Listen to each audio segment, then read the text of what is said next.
A busy few days it's been, and now it's all done. Who's had the last word?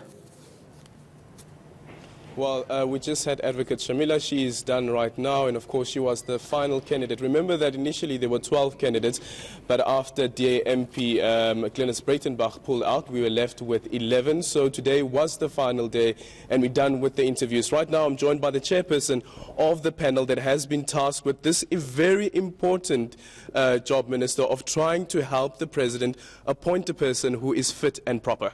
Yes, indeed, it has been a very exciting period, and I want to thank the President for having confidence in me and other 7 members of the panel to assist him to identify those people who can be appointed by him as the National Director of Public Prosecutions. As we've just said, that was the last candidate. Now we're going to be going into the private session where we're going to be evaluating, assessing, and deciding on the short list for the President of 3 to 4 names. What exactly is it that the panel will be looking at?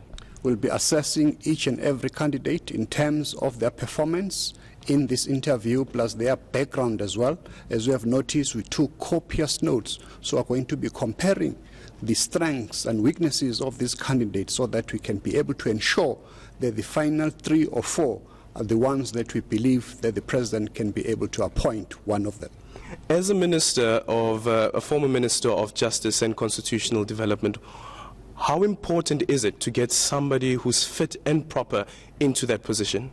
Yes, indeed. If you realize that the main focus of this interview was to make sure that Section 179 of the Constitution has to be identified a fit and proper person who's fearlessly independent of any political, judicial, or public influence, who must be guided by the Constitution to ensure that she or he takes decisions independently without fear, favor, or prejudice. From your personal observation, where have things gone wrong with the NPA?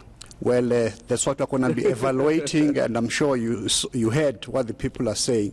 That's why we need to ensure that that person who will be identified by the President is the one who's going to fix things going forward. Minister, I just want to offer you a right of reply, and this is the issue around some of the panelists not recusing themselves, like Advocate Silias, for instance, when the interview of Johnson was happening. To answer in a shorthand, there is no panel member who has been conflicted in this interview.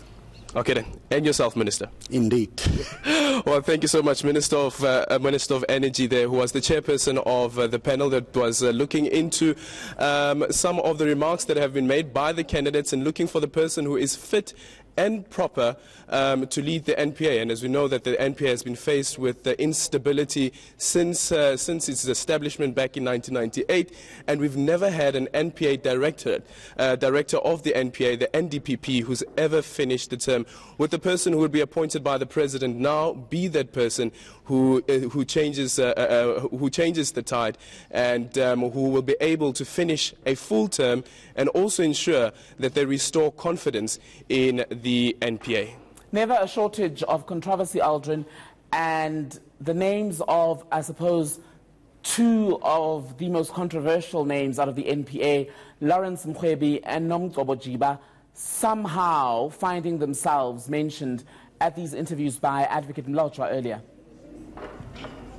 Yeah, well, certainly, and you remember, if you just listened to what the chairperson was speaking about now, and this is the issue around Section 179 of the Constitution, to ensure the independence of a prosecutor and the decisions that they take to prosecute. And this was the issue, as Mlotshwa has raised this point, that whilst they were dealing with the case of the Amigos, the so-called Amigos case, that there you had Advocate Nomgcobo Jiba was the acting NDPP at the time.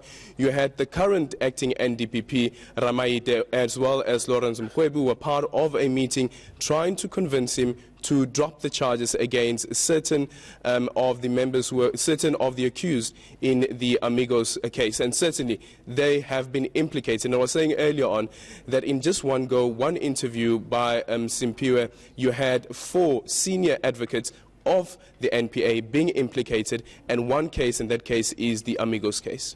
And I suppose that is why almost everyone who has been called for these interviews, who's been shortlisted, has had to make the concession or the admission that cleaning up the NPA is not going to be an easy task. Just yesterday, Andrea Johnson was saying that if you sent in the Pope to lead the NPA in its current state, the Pope would be chewed up and spat out by the organization. And now we just heard from Advocate Shamila as well, is saying that, listen, the NPA is in a crisis. The House is on fire.